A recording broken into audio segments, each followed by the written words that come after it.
c'est le vieillissement qui est introduit dans ce sens-là. Ok, pas d'autres questions. Merci encore pour ton magnifique et ta présentation. Remets ton masque pour nous parler. Moi, j'ai pas de questions. Je dois dire que je suis absolument remarquablement surpris par l'extraordinaire aisance de Fong dans ces domaines de statistique. Quand il est sorti de mon master chez moi, je l'ai envoyé prendre l'air sur la montagne. Je ne pensais pas qu'il redescendrait avec autant de choses.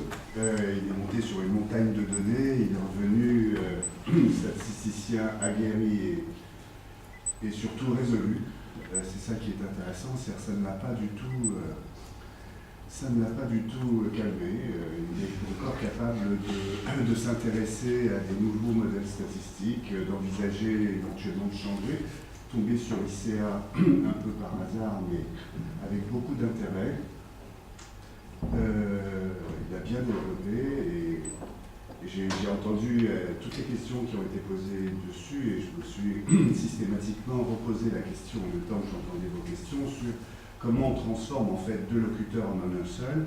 C'est clair que si on normalise beaucoup, on doit pouvoir ramener deux voix à une seule voix.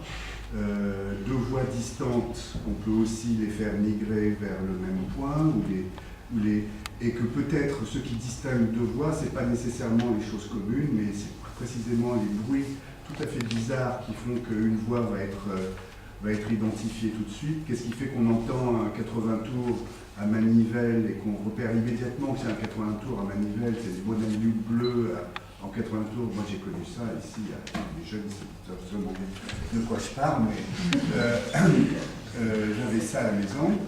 Et on sait reconnaître, quand on l'a entendu une fois, un machin comme ça, quel que soit le morceau de musique, mais on sait reconnaître aussi le morceau de musique.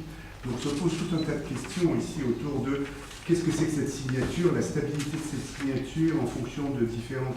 C'est les mêmes questions qui se posent. Hein. On a la signature du Bonalus bleu, et en plus, on peut avoir la signature du 80 tours, c'est-à-dire le Lumina versus la Fibetrix, versus le labo, machin, plein de bruits qui au fond pour nous n'ont pas de sens, mais qui, si on voulait se donner un peu la peine, auraient un sens.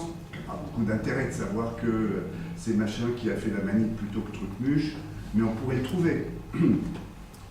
On pourrait trouver que ça s'est fait sur la Fibetrix plutôt que sur l'Illumina, on pourrait trouver que ça s'est fait au 6e étage du CHUSI plutôt qu'à Bordeaux, ou des choses comme ça.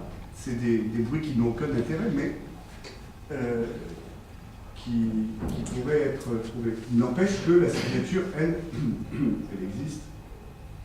Et à mon avis, on peut lui trouver une stabilité.